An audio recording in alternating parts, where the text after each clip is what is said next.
माँ सती की एक अनोखी ऐसी कहानी जिसमें माँ सती के अवतार से जुड़े हुए कहानी को व्यतीत करता है। तो चलिए इस कहानी को हम सुनते हैं। पतिव्रता स्त्रियों में सबसे पहले राजा दक्ष की कन्या सती का नाम लिया जाता है। वह पतिव्रता स्त्रियों की आदर्श हैं। ब्रह्मा जी के 9 मानस पुत्रों में प्रजापति दक्ष हैं। प्रजापति दक्ष की उत्पत्ति ब्रह्मा जी के दाहिने अंगूठे से हुई थी। ब्रह्मा जी की आज्ञा से ही राजा दक्ष ने भगवती को सती पुत्री के रूप में प्राप्त करने के लिए घोर तपस्या की थी।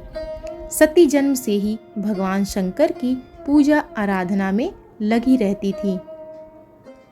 ब्रह्मा जी और समस्त देवी देवता भगवान शंकर जी के पास गए और उन्हें असुरों का विनाश करने के लिए पुत्र की प्राप्ति के लिए दक्ष कन्या सती के साथ विवाह करने की प्रार्थना की और भगवान शिव ने तथास्तु कहकर सब देवताओं को अपने अपने लोक भेज दिया। देवी सती के अखंड तपस्या को देखकर भगवान शिव बहुत प्रसन्न हुए और देवी के पास आए और बोले कि दक्ष कुमारी, मैं तुम्हारी आराधना से बहुत प्रसन्न हूँ।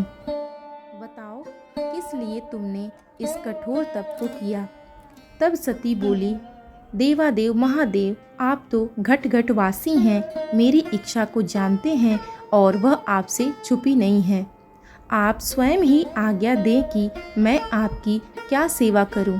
सती के इस प्रकार के वचन सुनकर भगवान शिव बहुत प्रसन्न हुए और उन्होंने देवी सती को स्वीकार किया और शुभ समय आने पर राजा दक्ष ने ब्रह्मा जी आदि देवताओं के सहयोग से धूमधाम से सती का विवाह शिव जी के साथ कर दिया। विवाह के बाद माता सती कैलाश धाम चली गईं और वहां तन मन से केवल भगवान शिव की आराधना और उनकी सेवा करती रहीं। और इस प्रसंग से जुड़ी एक और ही बहुत महत्वपूर्ण कहानी जिसका आधा अधूरा ज्ञान तो हर किसी को है, आज उस कथा को संपूर्ण से जानेंगे कि माता सती और भगवान शिव के विवाह के बाद ऐसा क्या हुआ था कि माता सती ने खुद को अग्नि में त्याग कर दिया था। तो आइए इस कहानी को विस्तृत रूप से सुनते हैं। दक्ष प्रजापति की सभी पुत्रियां गुणवंती थीं, फिर भी दक्ष के मन में संतोष नहीं था। वह चाहते थे कि उनके घर में एक ऐसी पुत्री का जन्म हो जो सर्वशक्ति संपन्न हो और इसीलिए दक्ष ने ऐसी ही पुत्री के लिए तप करने लगे।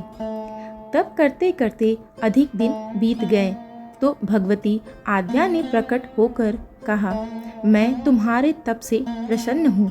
तुम किस कारण तप कर रहे हो। दक्ष ने तप करने का कारण बताया तो माँ बोली, मैं स्वयं पुत्री रूप में तुम्हारे यहाँ जन्म धारण करूँगी। मेरा नाम होगा सती। मैं सती के रूप में जन्म लेकर अपनी लीलाओं का विस्तार करूँगी। फलतः भगवती आद्या ने सती के रूप में दक्ष के यहाँ जन्म लिया। सती दक्ष की सभी पुत्रियों में सबसे अलौकिक थीं।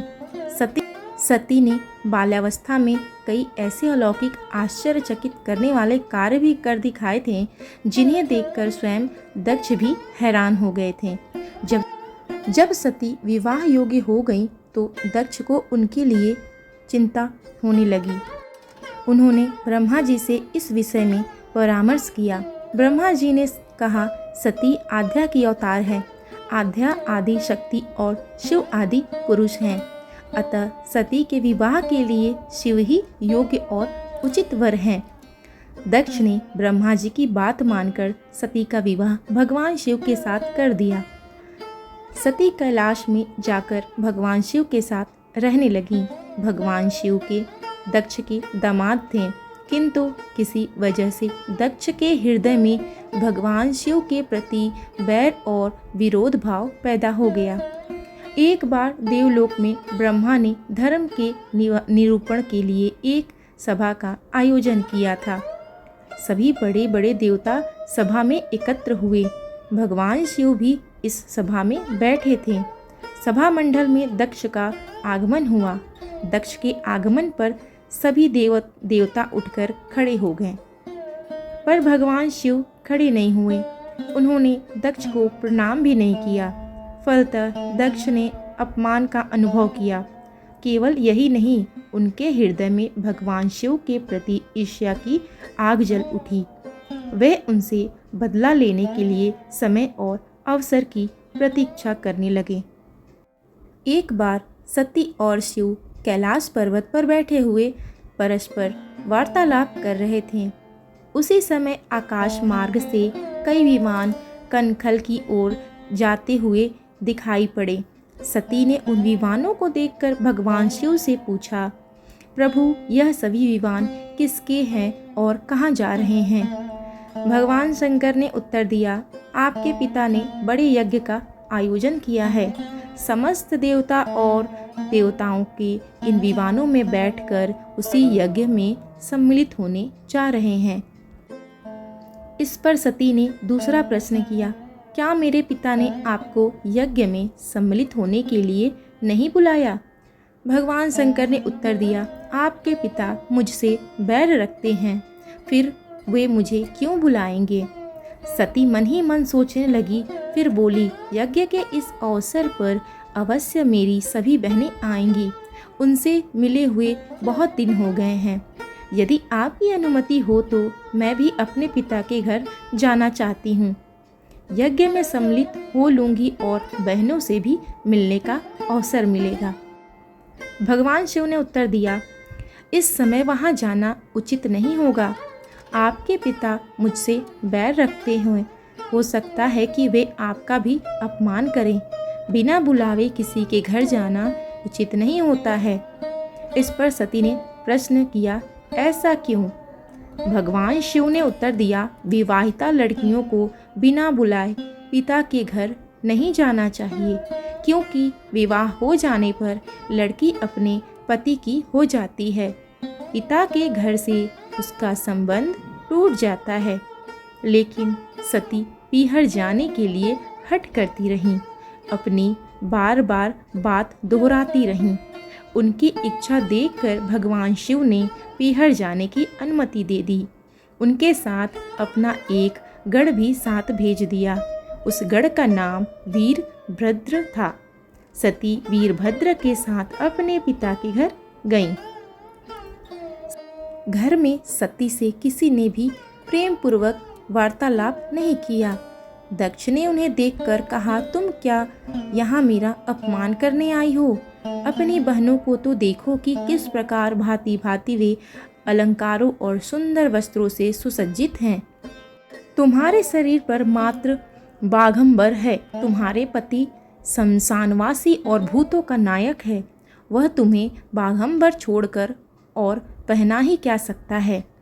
दक्ष के कथन से सती के हृदय में पश्चाताप का सागर उमड़ गया। वह सोचने लगी, उन्होंने यहाँ आकर अच्छा नहीं किया। भगवान ठीक ही कह रहे थे, बिना बुलाए पिता के घर भी नहीं जाना चाहिए। पर अब क्या हो सकता है? अब तो मैं आ ही गई हूँ। पिता के कटु और अपमानजनक शब्द सुनकर भी सती चुप रहीं। वे उस यज्ञ मंडल में गईं जहाँ सभी देवता और ऋषि मुनि बैठे थे तथा यज्ञ कुंड में धूल धूल करती हुई जलती हुई अग्नि में आहुतियाँ डालने लगी थीं। सती ने यज्ञ मंडल में सभी देवताओं के तो भाग देखे, किंतु भगवान शिव का भाग नहीं देखा। वे भगवान शिव का भाग न देखकर अपने पिता से बोली, पितृश्रेष्ठ यज्ञ में तो सबके भाग्य दिखाई दे रहे हैं, किंतु कैलाशपति का भाग नहीं है। आपने उनका भाग क्यों नहीं रखा? दक्ष ने गर्व से उत्तर दिया, तुम्हारे पति शिव को देवता नहीं समझता। वह तो भूतों का स्वामी है, नग्न रहने वाला और हड्डियों की माला पहनने वाला है। वह देवताओं की पंक्ति में बैठने योग्य नहीं है। उसे कौन भाग देगा? सती के नेत्र लाल हो उठे। उनका मुखमंडल प्रलय से सूर्य की भांति तेजो दीप्त हो उठा। उन्होंने पीड़ा से तिल मिलाते हुए कहा, ओह, मैं इन शब्दों को कैसे सुन रही हूँ? मुझे धिक्कार है। देवताओं तुम्हें भी धिक्कार है, तुम भी उन कैलाशपति के लिए इन शब्दों को कैसे सुन रहे हो। मंगल के प्रतीक हैं और जो क्षण मात्र में संपूर्ण सृष्टि को नष्ट करने की शक्ति है, वह मेरे स्वामी हैं। नारी के लिए उसका पति ही स्वर्ग होता है। जो नारी अपने पति के लिए अपमानजनक शब्दों को सुनती है, उसे नरक में जाना पड़ता है।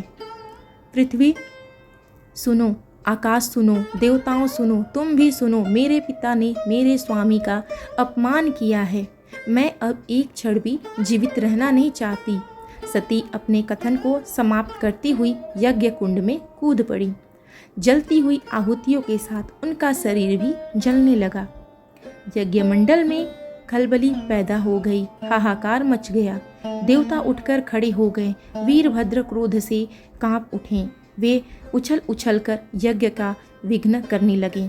यज्ञ मंडल में भगदड़ मच गई। देवता और ऋषि मुनि भाग खड़े हुए। वीरभद्र ने देखते ही देखते दक्ष का मस्तक काटकर फेंक दिया।